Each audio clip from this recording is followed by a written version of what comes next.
Ça y est, McGregor pète les plombs. On va analyser ça ensemble, générique.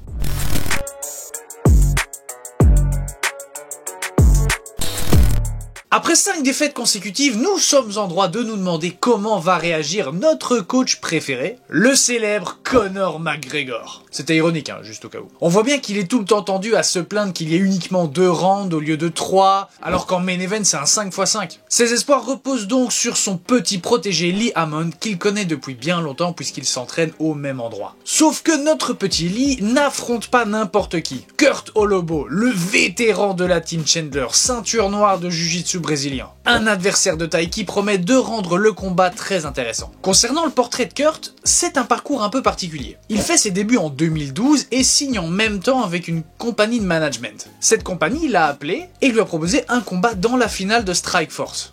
Alors il faut savoir que Strikeforce est une vieille organisation, quand je dis vieille, enfin voilà vous comprenez, qui a disparu en 2013 et de base c'était une organisation qui faisait des combats de kickboxing et qui s'est mis en MMA peu de temps après il me semble. Et de ce que dit Kurt, c'était un gros spectacle. Juste après ce combat, on est venu le trouver pour lui demander s'il souhaitait combattre à l'UFC. Évidemment il a accepté. Il monte donc dans la cage, perd par décision et suite à ça, se fait cutter directement par l'organisation. À partir de ce moment-là, il n'abandonne rien et décide de retourner dans le circuit local pour augmenter son palmarès professionnel. Après quelques années, il a l'opportunité de participer au premier Dana White Contender Series, ce à quoi il décroche un nouveau contrat à l'UFC. Malheureusement, il perd ses 3 combats suivants et hop, il se fait de nouveaux cuts. D'après ses propos, il ne croyait même pas y remettre les pieds un jour. C'est donc à la saison 31 de la série The Ultimate Fighter qu'on lui donne sa 3e chance. On part à présent sur Lee Hammond. Il est donc le petit protégé de Conor. Pour la petite histoire, comme je le disais avant, ils se connaissent depuis environ une quinzaine d'années. Ils s'entraînent ensemble depuis que Lee a l'âge de 11-12 ans. Au niveau de sa préparation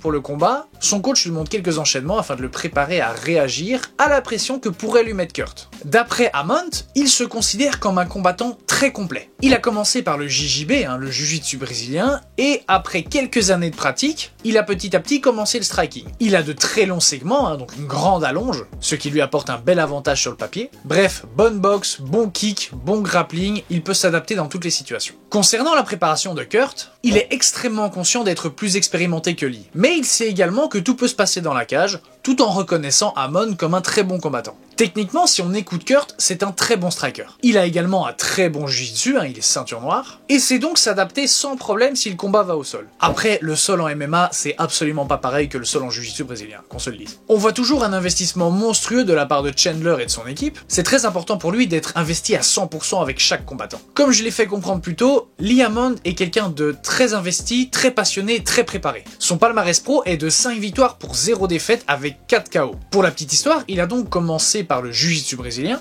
car étant plus jeune, il était très petit, peu imposant, et a simplement entendu que ce sport serait une bonne manière de savoir se débrouiller en fight quand on est plus frêle que son adversaire. C'est pourquoi il a donc décidé de se lancer dans cette discipline. Ce qui est effectivement vrai. Moi par exemple, faisant 1m92, je suis déjà tombé contre des mecs qui payaient vraiment pas de mine, physiquement beaucoup moins imposants que moi, etc. Et franchement, je me suis fait soulever fort. D'ailleurs, la blessure est encore ouverte, c'est encore un peu tôt pour en parler. Mais bref, ça fait donc actuellement 6 ans qu'il se concentre sur le MMA, sachant qu'il en a 26 au moment du tournage. Passons maintenant à la pesée. Je rappelle que Conor McGregor ne s'est présenté à aucune pesée, ce qui marque clairement un contraste selon moi dans l'implication de McGregor et de Chandler dans cette compétition. Chandler, lui, montre beaucoup plus d'implication, que ce soit à l'entraînement, que ce soit à la pesée, au moment même de perdre le poids, donc de faire son cutting, pendant le combat, d'être autour de la cage, etc.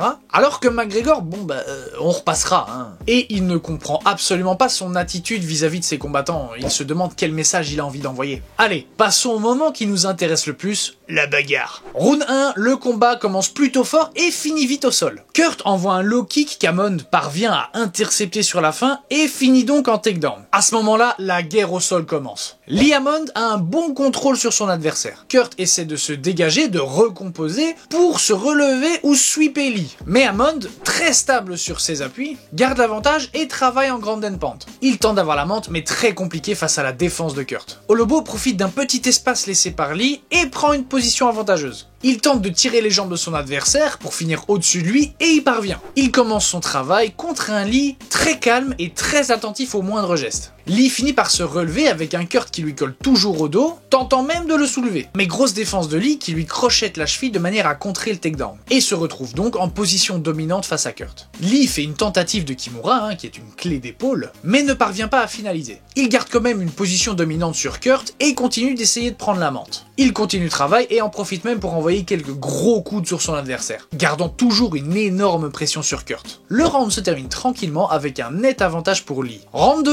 on voit que Lee est un peu fatigué. Tu m'étonnes, vu la performance du round 1. On démarre avec enfin une petite session striking où on peut constater un léger avantage pour Kurt. Il parvient même à toucher avec une grosse droite. Lee finit par renvoyer un genou qui vient légèrement toucher, qui est intercepté sur la fin et mène à un takedown de sa part. Lee effectue un magnifique sweep très technique et se retrouve en position dominante. Kurt arrive à recomposer et arrive à se dégager de la tentative de guillotine. Ammon finit par lâcher prise tout en maintenant sa grosse pression sur Kurt. Il reste 3 minutes et Kurt ne veut rien lâcher face à un Lee qui lui balance des coups d'assassin. Il finit par renverser Lee qui tente par après de lui placer une clé de cheville, mais échoue grâce à ses compétences en JJB et se retrouve sur lui. Malheureusement, 1 minute 55 avant la fin, Lee expose une fraction de seconde sa nuque et se fait prendre en guillotine. Kurt verrouille la prise, forçant Lee à abandonner. Ce qui marque donc une 6e victoire pour la team Chandler. Et bon, pour la team McGregor, j'ai même plus besoin de le dire. Il est tellement meurtri dans son âme qu'il tombe à genoux. J'ose même pas imaginer l'état de Lee qui franchement était à 2 minutes de l'emporter sans souci. Il a suffi d'une toute petite erreur pour en finir. Comme quoi, ça se joue tellement à rien. Alors, on arrive enfin sur l'événement qu'on nous a teasé à toutes les sauces sur les réseaux. McGregor, 6 défaites, se dit que ce serait pas une si mauvaise idée d'aller titiller Chandler. Malheureusement, Mike lui répond en le mettant face à ses vérités et son implication. Et évidemment, ça finit comment? Je vous laisse regarder les images. Show up for them, maybe if you showed up for them, break your nose, you little fool.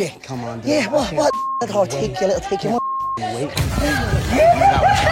Du grand Conor, Alors, je sais pas pour vous, mais j'ai l'impression qu'il est pas trop à l'aise après son petit coup de sang. Il a l'air de réaliser qu'il a en face de lui un Mike Chandler à son prime, avec quelques arguments sympathiques pour débattre, et qui vient simplement d'allumer la mèche dans le plus grand des calmes. Donc, comme je le disais avant, on a du grand Conor, Il garde la distance, avec un air méchant, les trapèzes contractés, enfin bref, le bad guy par excellence. Et en plus, on peut voir Dana White courir en panique pour séparer les deux combattants. Bah oui, ils vont pas se battre maintenant, ça rapporterait rien, Faut que ça se fasse de manière correcte en remplissant les poches du président. I'm sorry you guys are on that team.